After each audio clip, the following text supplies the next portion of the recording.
Good morning student. आज हम intelligence की एक और थ्योरी के बारे में पढ़ेंगे।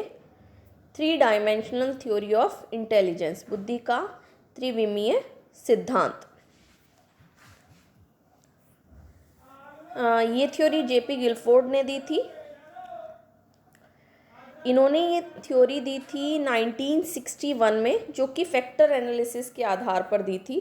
इसे बुद्धि का मॉडल भी कहते हैं, गिलफोर्ड मॉडल ऑफ इंटेलिजेंस भी कहते हैं, बुद्धि का त्रिआयामी सिद्धांत भी कहते हैं या त्रिविमीय मॉडल भी कहते हैं। इन्होंने जो फैक्टर एनालिसिस किया था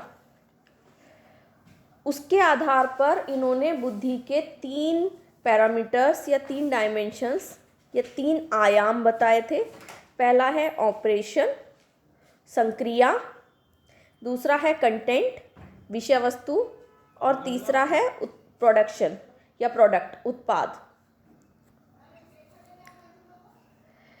intelligence consist 150 different and independent skills.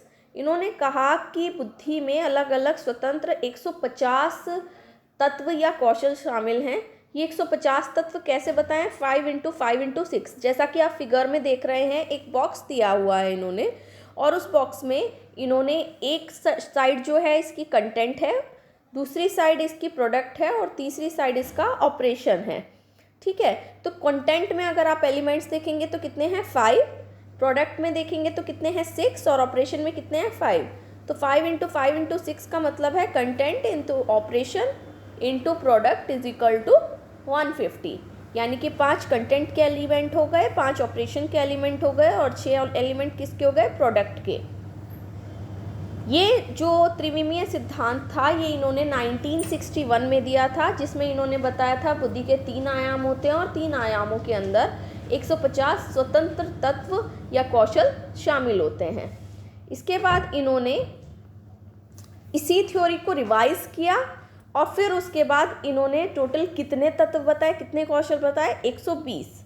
इसकी कैलकुलेशन भी इसी तरीके से हुई। 4 × 5 × 6 इज इक्वल टू 120। सॉरी दोस्तों, ये 150 गलती से लिख गया है, ये 120 होना चाहिए। ओके, तो अगर हम पिक्चर में देखें तो आप देखिए क्यूब बॉक्स है, और उसमें 1 side is a product, second side is a content, and third side is a operation. तो ये चलता किस तरीके से है? Content, operation and products. Content में 4 तत्व दिए हुए हैं, जो कि 4 आपको ऊपर दिख रहा है कैलकुलेशन में।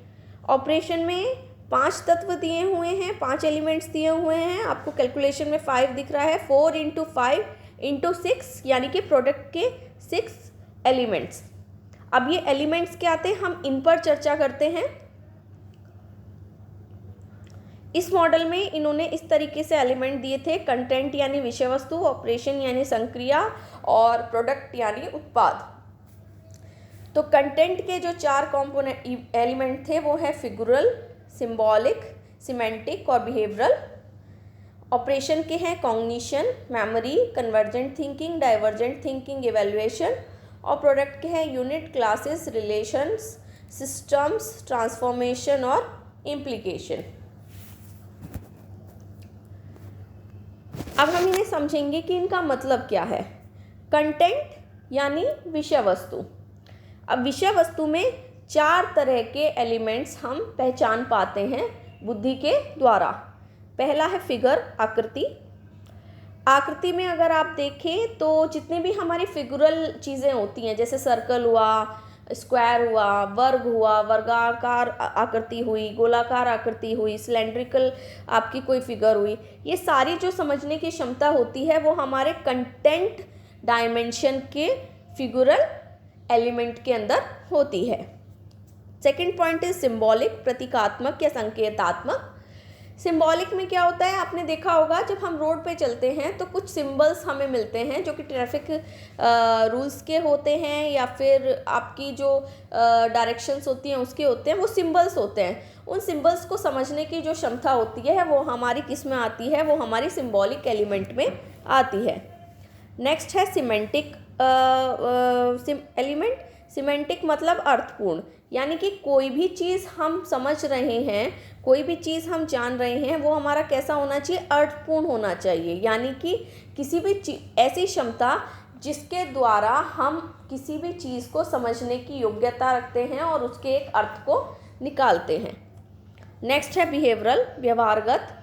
अगर हम व्यवहार की बात करें तो ये एक अलग एलिमेंट होता है। आपने देखा होगा कि हम लोगों का बिहेवियर अपने स्पाउस के साथ अलग होता है, अपने पेरेंट्स के साथ अलग होता है, अपने दोस्तों के साथ अलग होता है और अपने चिल्ड्रंस के साथ अलग होता है। उसका कारण है कि हम अपने बिहेवियरल एलिमेंट्स को भी क्लासिफाई कर लेते हैं कि हमें किस इंसान से किस तरीके का व्यवहार करना है। तो इस तरह की जो क्षमता जिसके अंदर होती है उसे हम बिहेवियरल एलिमेंट के अंदर रखेंगे। सेकंड पॉइंट आता है हमारा ऑपरेशन। सेकंड जो हमारा डायमेंशन है, पैरामीटर है, वो है ऑपरेशन, संक्रिया। कंटेंट की जानकारी के बाद हमें ऑपरेशंस को समझना बहुत ज़रूरी है, संक्रिया को समझना बहुत ज़रूरी है। पहला है कॉग्निशन, संज्ञान। कॉग्निटिव एस्पेक्ट कौन सा होता है हमारा, रिलेटेड टू हेड, यानी कि जब हम किसी चीज़ को अपने संज्ञान में ला सकते हैं, यानी ऐसी क्षमता जिसमें हम किसी चीज़ को जानते हैं, समझते हैं और उसे डेली लाइफ में अपने अप्लाई कर सकते हैं, उसे हम कॉग्निशन कहते हैं। तो हमारी संज्ञान में जितनी भी चीज़ें होती हैं वो सारी की सारी संक्रिया के कॉग्निशन एलिमेंट के अंदर आती है। सेकंड वन इज़ मेमोरी, स्मृति। जितनी भी मेमोराइज्ड चीज़ें होती हैं, यानी कोई भी ऐसा टास्क हो, कोई भी ऐसी चीज़ हो, कोई भी ऐसी विषय वस्तु हो जिसे पढ़ के हमें याद रह जाती है, वो जो क्षमता होती है वो हमारी मेमोरी एलिमेंट के अंदर आती है। Next point is divergent thinking. इसे हम हिंदी में विभिन्न सोच, विभिन्न चिंतन या अपसारी चिंतन भी कहते हैं। अपसारी चिंतन में क्या होता है, हम ये देखते हैं कि एक ही काम को हम कितने तरीकों से कर सकते हैं और हम उन तरीकों में से कोई एक बेस्ट वन चुन लेते हैं और फिर उस काम को उस तरीके से करते हैं। नेक्स्ट है convergent thinking. Convergent thinking divergent thinking से बिल्कुल अलग होती है। कन्वर्जेंट थिंकिंग में क्या होता है कि कोई एक ऐसा काम है जिसे हम बहुत तरीके से कर सकते हैं, लेकिन हम उसे बहुत तरीके से नहीं करते। हम अपने एक ही ढर्रे पे चलते हैं और उसे सिर्फ उसी तरीके से करना पसंद करते हैं जो कि हमारा तरीका है। हम किसी और तरीके की तरफ देखना भी नहीं चाहते हैं। डाइवर्जेंट और कन्वर्जेंट थिंकिंग में हम ये भी एक और चीज़ है कि कन्वर्जेंट थिंकिंग जो होती है वो नैरोअर होती है, जबकि डाइवर्जेंट थिंकिंग ब्रॉडर टर्म होती है। यानी कि एक काम को बहुत तरीके से हम कर सकते हैं, उसके बारे में सोचते हैं और फिर उसके बाद जो उसका बेस्ट वन ऑप्शन होता है उसे अप्लाई करते हैं। जबकि कन्वर्जेंट थिंकिंग में हम उसके तरीकों के बारे में, उसके आइडियाज़ के बारे में सोचते ही नहीं हैं। कोई कुछ भी कह ले, कुछ भी सजेशन दे ले, हम सिर्फ उस काम को उसी तरीके से करते हैं जो हमें लगता है कि ये सही है और इसी तरीके से ये काम होगा। नेक्स्ट पॉइंट है इसका ऑपरेशन का इवैल्यूएशन, मूल्यांकन। मूल्यांकन को आपने काफ़ी पेडागॉजिकल सब्जेक्ट्स में सबने लगभग समझ लिया होगा। मूल्य का अंकन है ना।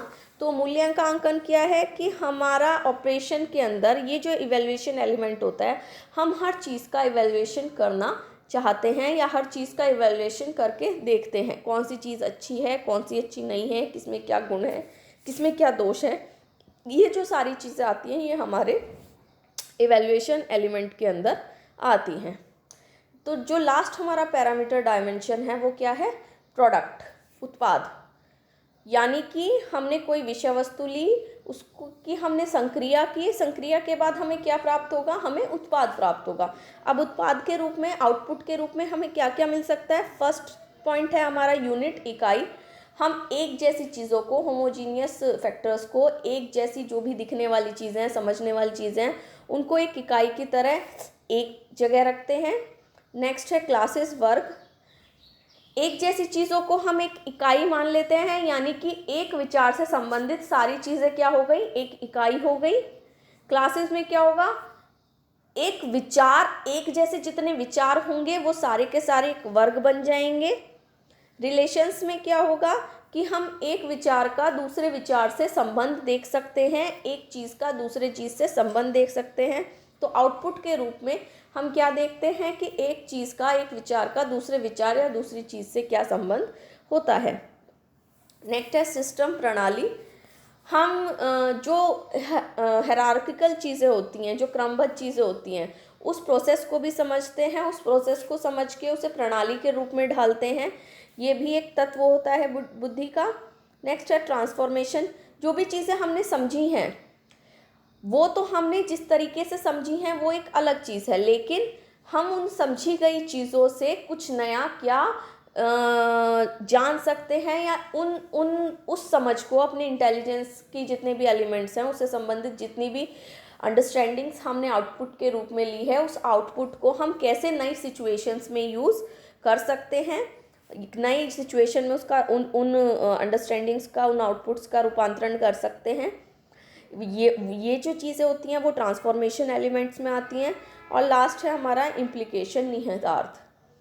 आप निहितार्थ का मतलब होता है कि जो भी हमने समझा है उसे हम कैसे अपनी डेली लाइफ में यूज़ में लाएं, या उसका डेली लाइफ में क्या क्या यूज़ हो सकता है। ट्रांसफॉर्मेशन में हम नई सिचुएशन में अपनी समझ को ढालते हैं, लेकिन निहितार्थ में क्या है कि हम उसे कैसे कैसे कैसे यूज़ में ला सकते हैं। ये जो हमारी कैसे कैसे यूज़ में ला सकते हैं, कैसे कैसे उपयोग में ला सकते हैं वाली समझ होती है, ये हमारी इम्प्लीकेशन एलिमेंट के अंदर आती है। Thank you students. Next class में हम लोग मेज़रमेंट ऑफ इंटेलिजेंस के बारे में पढ़ेंगे कि इंटेलिजेंस को कैसे कैसे मेज़र किया जा सकता है और इससे रिलेटेड कौन कौन से टेस्ट होते हैं। Thank you everyone.